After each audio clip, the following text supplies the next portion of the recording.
Last time, 4 weeks ago, wow, I think we agreed that the notion of right and wrong is held by a part.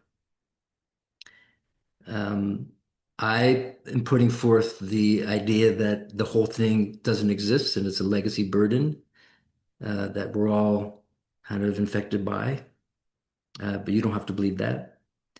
We talked about what we were calling the inner critic and the outer critic.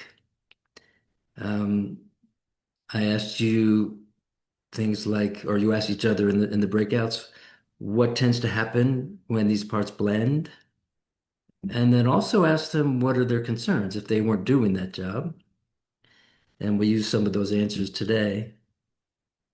Um, yeah, so any questions about where we've been so far? And then, I want to say as a disclaimer, to me, one of the beauties of IFS is that there's very little dogma, right? We have the laws of inner physics. Those are pretty basic things, like everyone has self, and self has the potential to hold space for any of the parts. And I don't know, there's a collection of them. I think Elisa sent out a list at some point. Um, and other than that, like all the stuff that I'm talking about here is not that. It's just speculation. It's something to think about that might be happening. And the cool thing about IFS is if you want to know what a part's up to, we don't have to analyze it. We can just ask the part and they'll tell us. So yeah, so just disclaimer, like don't take this map and override it on the territory. Always respect the territory, and be curious about the possible maps. So for today, we'll cover more about the consequences of these parts blending, how to address their concerns, which may help the critics step back, and then just some thoughts about working with critics in our practice. So last time, some of the consequences we heard from you about these parts blending. For the inner critic, it said, even though it's trying to motivate me, it actually demoralizes me. I get frozen from guilt and shame, it creates a negative space, and it can leave me feeling depressed and powerless. Those don't seem useful. And for the outer critic, that it creates distance from others, it siphons off time and energy. And for both, then when I invited you to feel self-energy, and is it consistent with that critic being very present in the body, you said it kind of constricts your sense of self-energy. So, so some negative consequences. I have 12 more. So here we go. Number one. So last September, Elise and I went to the IFS conference and we both went to a talk by Mike Elkin, who's one of the original trainers. And then Elisa was kind enough to send me her notes. And here's a quote from Mike. We haven't, oh, and I forget what he called it, but he was talking about moral meaning, which is pretty similar to what we're talking about here. But he says, we have an overwhelming need to be good, to be perceived as good. Shame is the pain of having our badness witnessed. It is unbearable. So when we're blended with those parts, this is what we inflict on other people. Our parts will be communicating to them that they're bad and wrong. And in working with couples, you see often couples can get bogged down in this. And this making each other wrong is, to me, what's toxic and damaging in the relationship. And there's so many arguments then that result as each person is trying to prove that they're right, which kind of implies that the other person is wrong. And I'd much rather couples argue about where we should send our kids to school than who's right and who's wrong. Number two, what if your client does something that a part of you says is morally wrong? That part better be able to step back, or you're not going anywhere with this client, right? It's just like when you ask the client, how do you feel towards the part? If their answer is a part that's judging it, doesn't like it, thinks it's wrong, that part's got to step back. Same with us. Our part has to step back. That's doing that. Number three, when we declare that something's wrong, I mean, even in our head, we usually don't have complete information. In fact, I guess we could say we never have complete information. And this reminds me of a story that Jack Cornfield told a long time ago. The true story about a guy.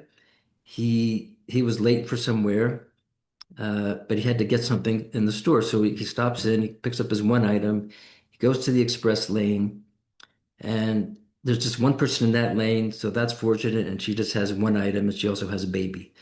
So this woman, when it's her turn, she gives the baby to the cashier. And this guy's going, oh no, like, and his part starts telling him, this isn't how Jack tells the story, but this is wrong, right? Like, that's not her job. She shouldn't be making me wait like this. And he's feeling judgy but he somehow doesn't say anything. And then the cashier hands the baby back, the woman leaves, and then the cashier tells this guy, hey, thanks for being patient. My husband was just killed in the Gulf War, and I had to take this job because I had to make some money.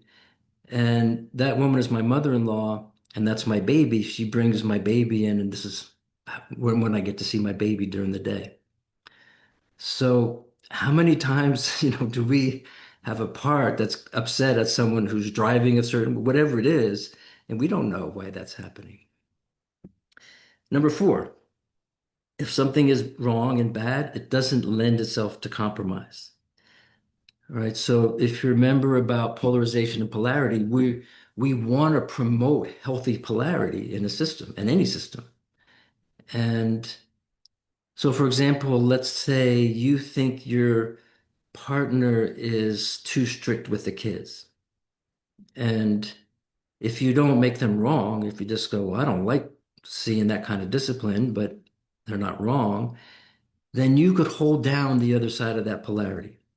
Right? So you can advocate for lenience, flexibility, kindness. Your partner can advocate for learning lessons and taking responsibility, and you can find a way forward that honors both sides.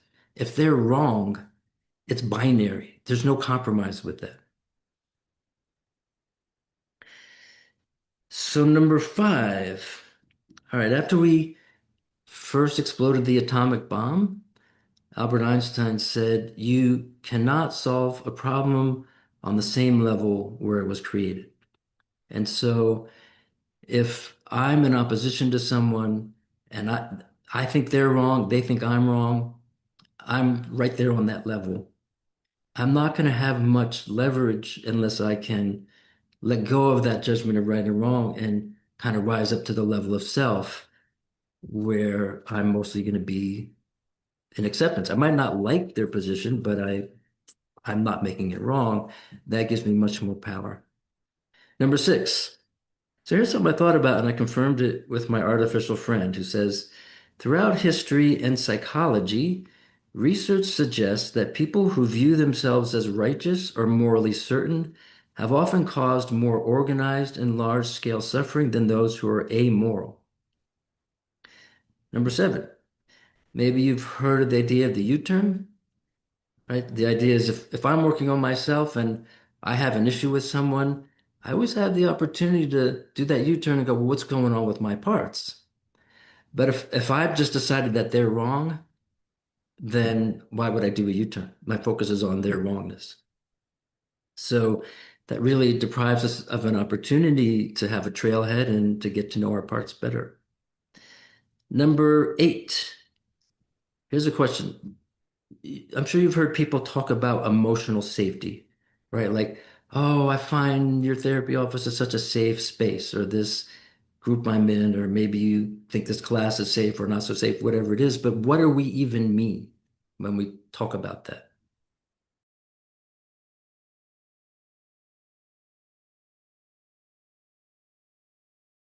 Hmm?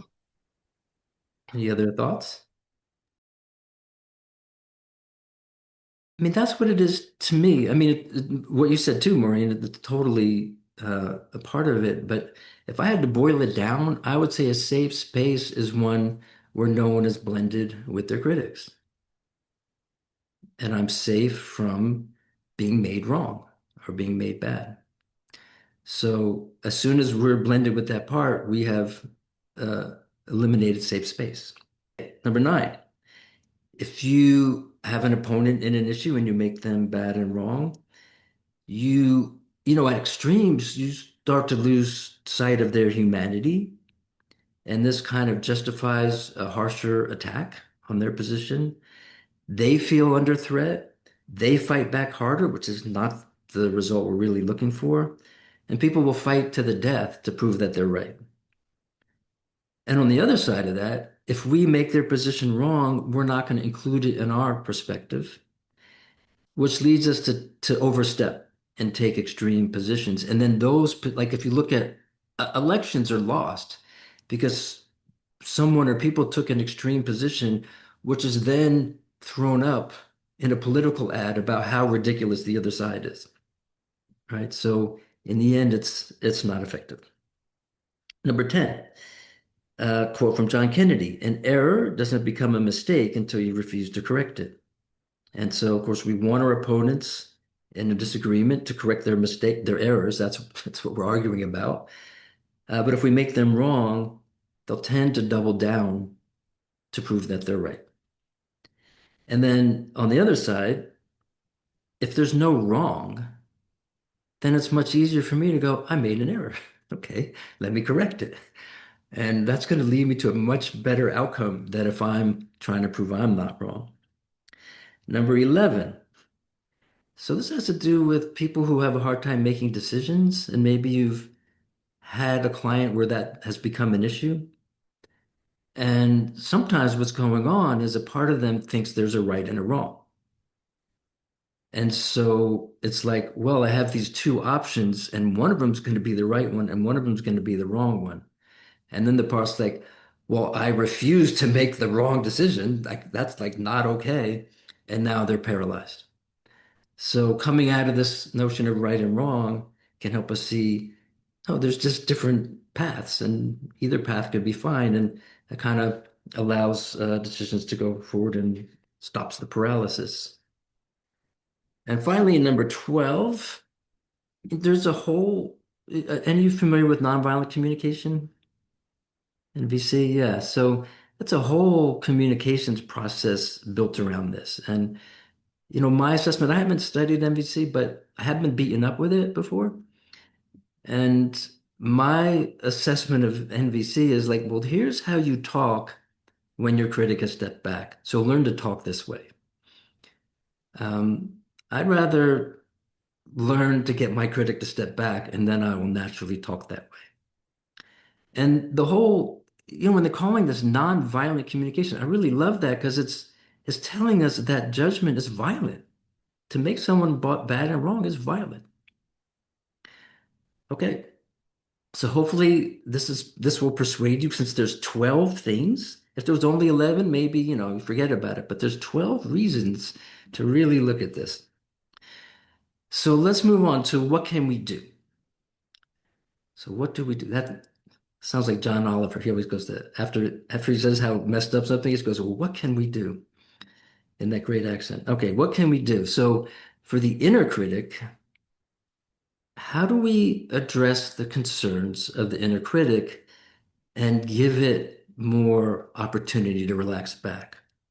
And some of the concerns that you raised last time are I'll be late, I'll inconvenience people, right? The critic is like, if I don't get on your case, you'll be late, you'll inconvenience people, you'll be judged by others, you'll be left by others, and you won't exercise enough. So this is what you all said. And of course, that last one just speaks to health in general, right? The critic is often trying to help us be more healthy. So let's go into PowerPoint.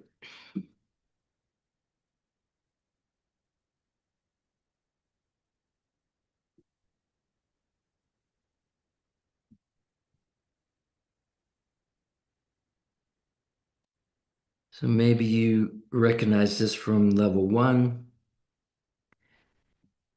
right? So here we have this was meant to stand in as a model polarization. And if these parts are polarized, like they can't find a way forward, they can't find a common ground or a compromise, then the implication is there's an exile on one or both sides, right? So maybe uh, over here we have an exile that holds an empty feeling. The protector on the left is like, that's not okay to feel. I'm going to make you eat this yummy food to take that feeling away. The protector on the right could have an exile too. That one might be, if I don't look in perfect shape, people won't love me and I'll be all alone or something like that. So hopefully this is familiar. So if we sort of focus not on the protective role, but on the polarity role, here's two parts that are pulling in opposite directions with the potential for creating a healthy polarity. And the one on the left, I would say, is advocating for feeling good now, because that stuff will sure make you feel good now. It's very effective.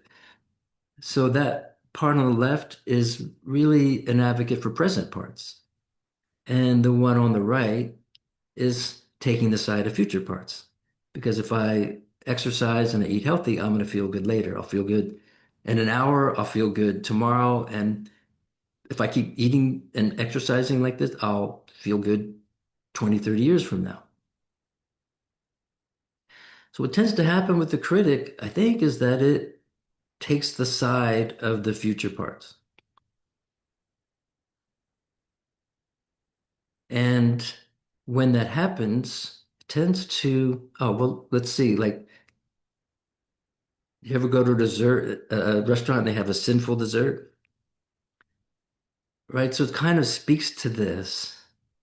What kind of cake is that?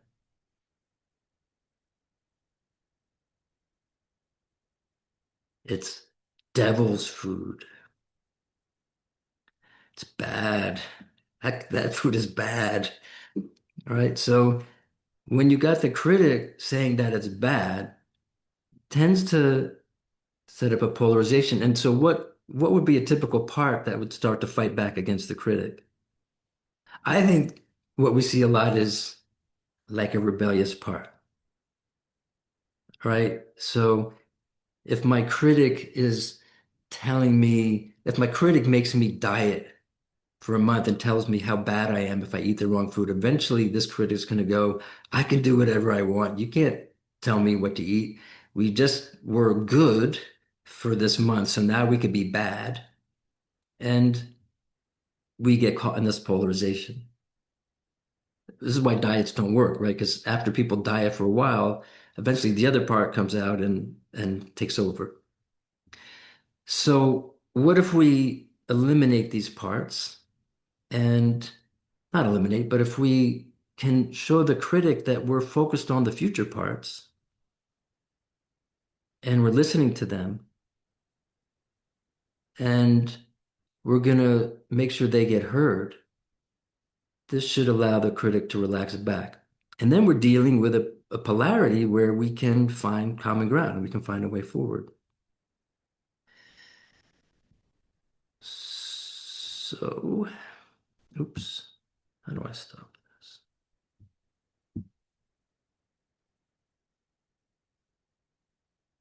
Any questions at this point or comments? If we look at the things that the critics last time were concerned about, being late, inconveniencing people, I'll be judged or left by others.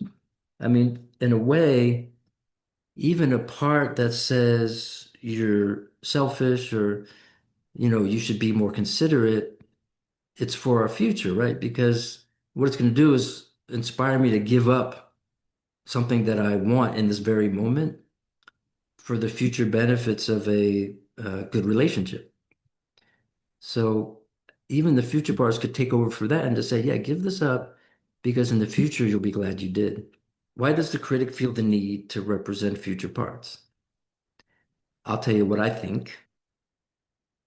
When we're a child, so when I'm a child, I don't have functioning future parts.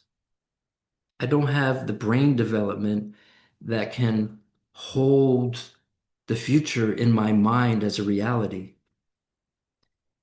And I mean, you see this if you've ever seen those marshmallow experiments, right? When you, like, up to a certain age, every kid, if you offer them, you can have one marshmallow now, but you could have three marshmallows later. They'll be like, give me the marshmallow now. Because later has no reality in their brain.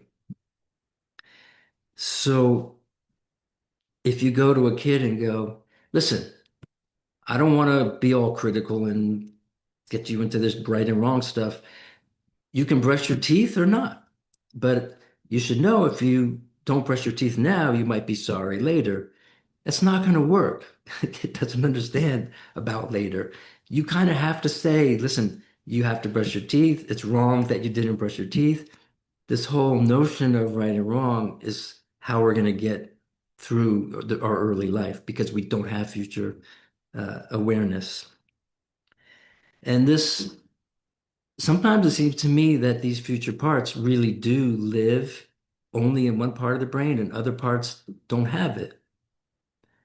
And I've, I think, talked to parts and tried to explain about the future and why you can't have what you want now because of the future. And they go, okay, what's the future? It's like it's just not a thing. Have anyone seen Jill Bolte Taylor's TED Talk? It's the second most viewed TED Talk of all time. And she wrote a book. It's called A Stroke of Insight. So she's a neuroanatomist and she was home and she had a stroke and her left brain went offline. So she's like, I better get some help. I'll call my office. They'll know what to do and they'll send somebody. So she thinks about, well, she can't come up with the phone number at all because that's a left brain thing. There's just no phone numbers in her brain anymore. But she realizes I have a business card. I'll go get it. So that's a right brain thing. She could do that. She went and got her business card and she looked at it and all there were just squiggles and funny shapes on it because that's a left brain thing that you can know what a number and a letter is. But she was able to go, well, I'll just match this funny shape from the card to the funny shape on my telephone button and push that button. And by doing that, she was able to get help because that's a right brain thing. And her experience was bliss. Without the left brain doing its thing, she was just in the moment and it was blissful, but she couldn't function. So just a sense of how different parts of our brain might not be able to even handle the future. And firefighters are like that too, really, because that's what a firefighter does is it solves the present problem and it has no thought for the future, right? Like if I drink half a bottle of scotch tonight, I'm probably that part that's telling me to do that isn't going, I think you should do that. You might pay a price tomorrow, but it's just there's no tomorrow. It's just like I got to handle this now. That's what firefighters do.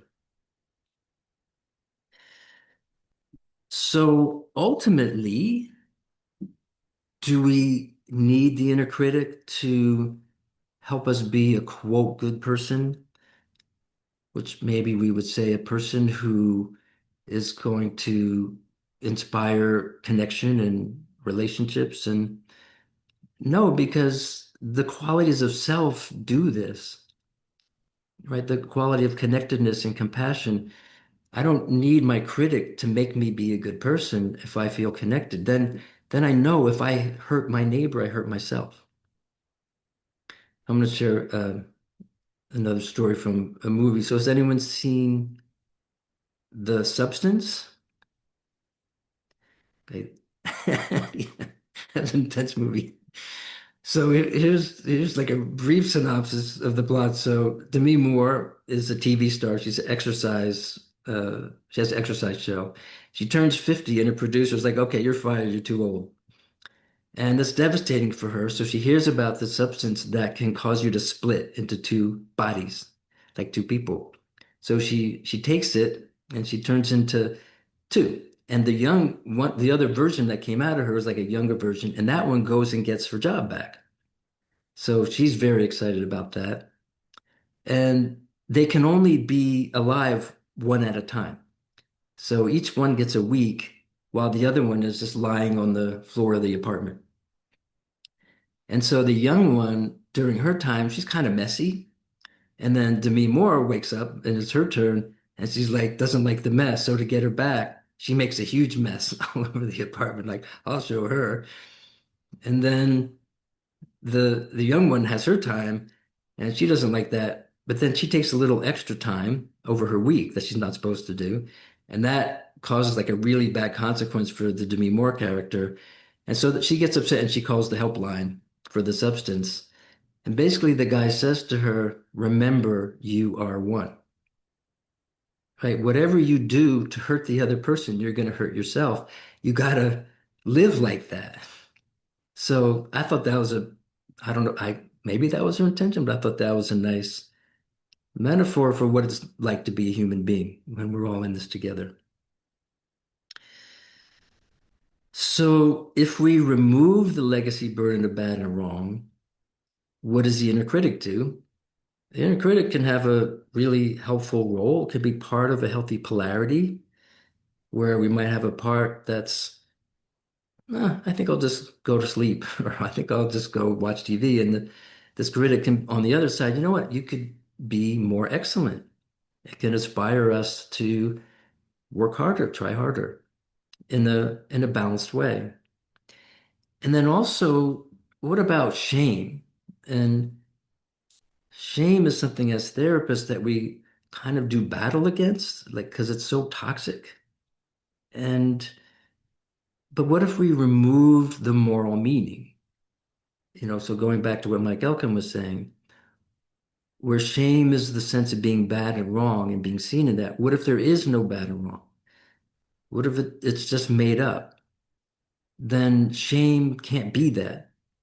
Instead, I think what shame could be is just a message to so there's a polarity between my needs and the needs of my family, of my community, of my tribe, of my group.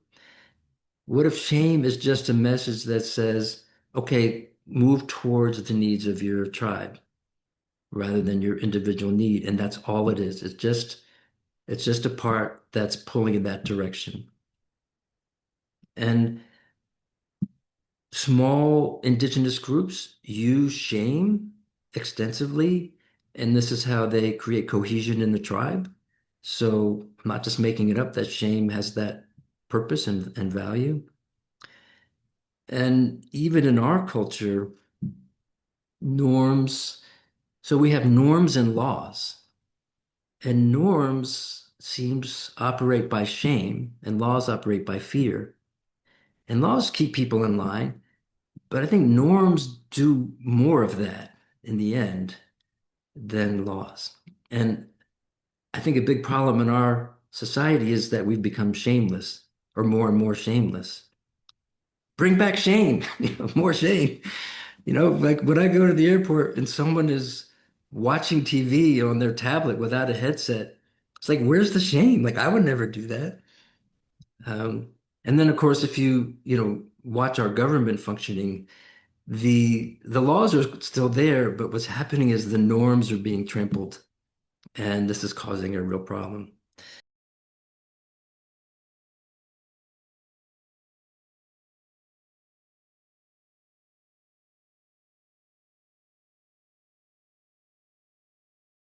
Yeah, well, thanks for voicing that.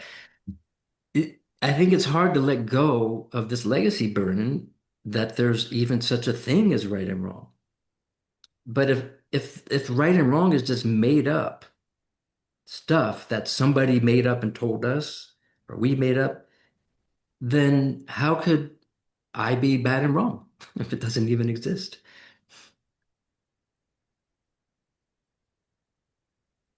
I'm just a goat. The goats aren't bad and wrong. They just are. Only people, like you don't look at trees and go, ugh, look at that tree. what a dumb tree, what a bad tree. It's just like they are. Even if they were hit by lightning or blown over by a hurricane, or it doesn't matter that we just appreciate the tree as a tree. Why don't we do that with people? That's the Part. next topic. Oh, So can you reintroduce the question afterwards and see if we don't get it answered? Yeah, because that's exactly the next question. All right, well then let's move on with that. So this is the outer critic now, right? It's the outer critic that's like hurting children is bad and wrong. And that seems like pretty scary to give up. Why would I give that up? Um, so yeah, that's not even on the list from last time. I just took away a couple things from last time. If my outer critic didn't get to do the job, so you were asking each other this in the breakouts, the critic said, well, people wouldn't respect me and people wouldn't be on time. And then there was also, well, then people would mess up my house. They would how would I stop them from doing that? But here's another one. If my outer critic went away, then I'm saying it's okay. I'm like giving permission for people to do bad stuff, right? So that's another thing that the critic's going to say that it needs to be hold this notion to effect. So for the inner critic, we're saying let the future parts advocate for those needs. What part could do the job instead of the outer critic?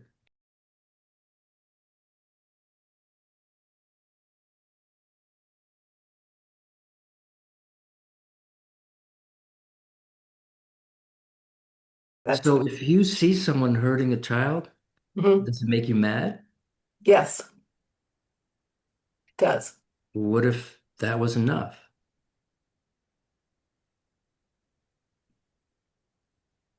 You mean just to feel the anger? And act on it. Well, yeah, because I don't want the child to continue to get hurt. Yeah, Yeah, I hate that. It hurts me. I don't have to say it's wrong. I hate it and I want to fight it. right. So I'm proposing that our angry parts are all it takes for that. So if we look at the critic in anger, often they come together, right? But they're different. And I think a great example of that was Kim's award-winning performance from 2 modules ago. Remember when Kim was role-playing her? But remember, her client had a part named Dolores the Dragon, and Dolores was angry, and she was saying, "I'm pissed." She just came right out, "I'm pissed." So Dolores was angry, but Dolores was also judgy as fuck. Come on, right? Like Dolores was all about, "It's wrong what my boss is doing." So what if Dolores's critical part could step back and she was just angry? Wouldn't that be enough to take action at her workplace? And same with people respecting me and being on time. Like if you're making me wait, that makes me mad. I want to tell you, listen, it wastes my time when I have to wait for you, and please don't do that. And if you continue to do that, I won't be making appointments with you anymore. And if you're messing up my house, it makes me mad. It's like, listen, I have rights here, and it's not okay with me. By the way, it's not okay with me isn't a judgment. That's not the critic, but it's not okay. It's like the critic, right? It's not okay is making a statement that it's bad and wrong. It's not okay with me is saying it makes me angry and I'm going to do something about it. So why does this need to happen? Maybe it's because of another legacy burden in our culture that suppresses anger. Like how many, if all of us, were brought up being told anger is bad, or we saw anger being destructive and hurtful. And so we have parts that just inherit this burden that says we got to keep anger down. And if our anger is suppressed, then it's not getting the job done, and so the critic will have to step in. And I don't know, it seems to me sometimes the people who can't get angry or won't get angry are the most judgmental. It's almost like the more angry you can get, the less you need to be judgmental. You're just like, "Rrr," I don't like that. So anger, the job of anger is to set, I think, the boundaries that protect my wants and needs. That's exactly what the critics were saying they were afraid wouldn't happen if they didn't do their job. Right. So it seems like the critic is sort of a secondary, they're going to rush in when the anger is not getting the job done. So it gets tricky because if my anger is suppressed, then maybe I can get angry as long as I have an excuse. I need a good excuse to be angry. Well, the best excuse is if you're doing something wrong and bad, right? So we're going to tend to see these things together. Uh, First, I'll judge what you did as wrong, and now I have an excuse to get angry. But really, and it's really the judgment that's toxic. But really, I could just say, you didn't do anything wrong. I just don't like it, and I'm mad. That's fine. That's okay. It's okay to just be mad without an excuse of them being wrong. And the corollary to the need to make the other people wrong is that I need to be right. And I'm sure you've been in a couple or worked with a couple where that was a main theme of like the need to be right. And maybe where that comes from is like if I grew up in a family where I got the message no one cares what I want. And a lot of people in my generation, like you younger people, you might not know this, but some of us grew up as like kids are second-class citizens. You don't have any rights. Children should be seen and not heard, right? It's like no one really cares what you want. Like no one went to the store to get me crunchy peanut butter if they didn't have, if my mom didn't have the right peanut butter. It was like you eat whatever we put in front of you. So we come out of that with this idea that no one cares what we want. How do I get what I want? I have to prove that it's the right thing. If I can prove that it's the right thing, then maybe I'll get what I want.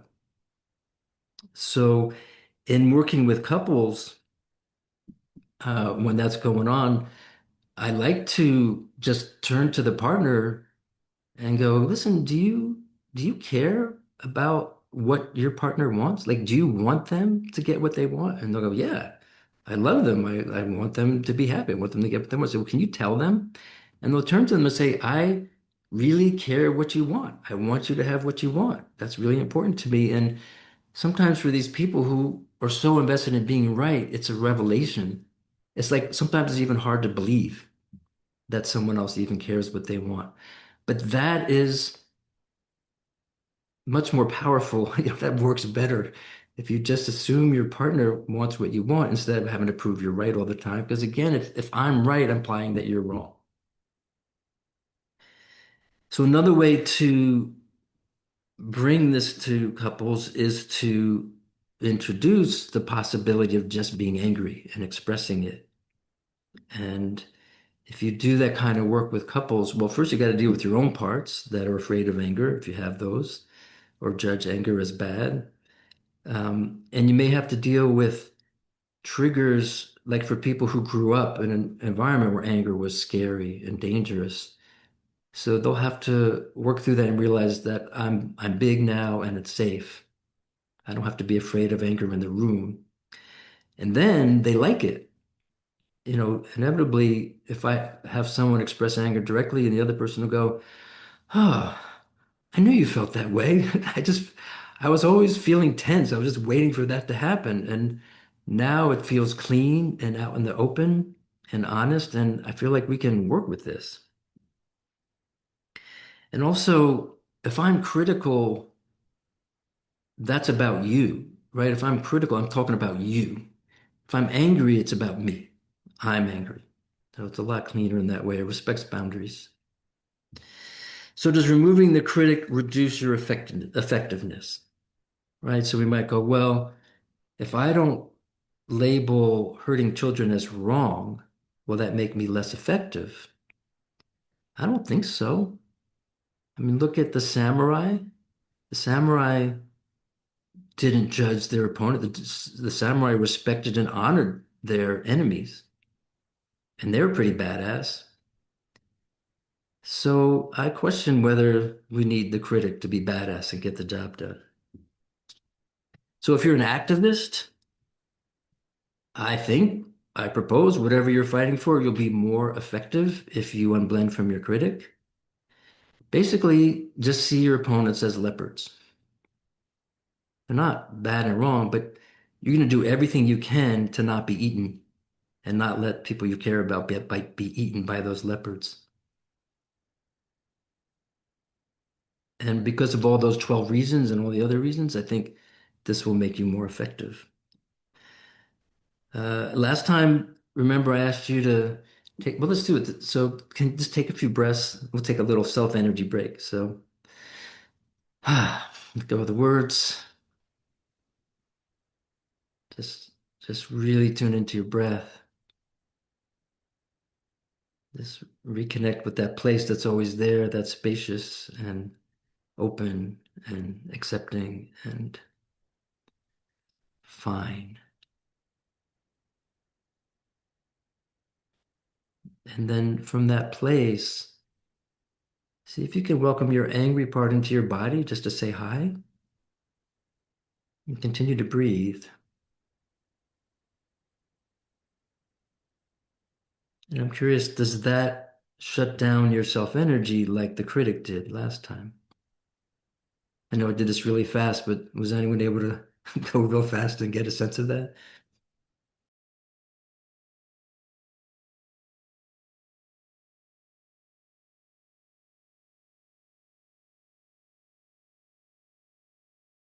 Yeah. And I suggest if you really sit with it, you'll see that anger doesn't shut our heart. In fact, if I have strong anger, which creates a strong boundary, I have a lot more safety to be vulnerable behind that boundary and to have an open heart. So very different from the energy of the critic in terms of being able to stay in self-energy. Um, so I don't know how many have looked at during your level one. At some point, we sent you a link for a slideshow about anger that I put together. If we, which it doesn't look like we will, but we might just touch on that at the end today. Um, and I'll send it again in the link in an email after this. But it's a long slideshow, and it's basically making the case for welcoming angry parts and what they do for us, what they can do for us.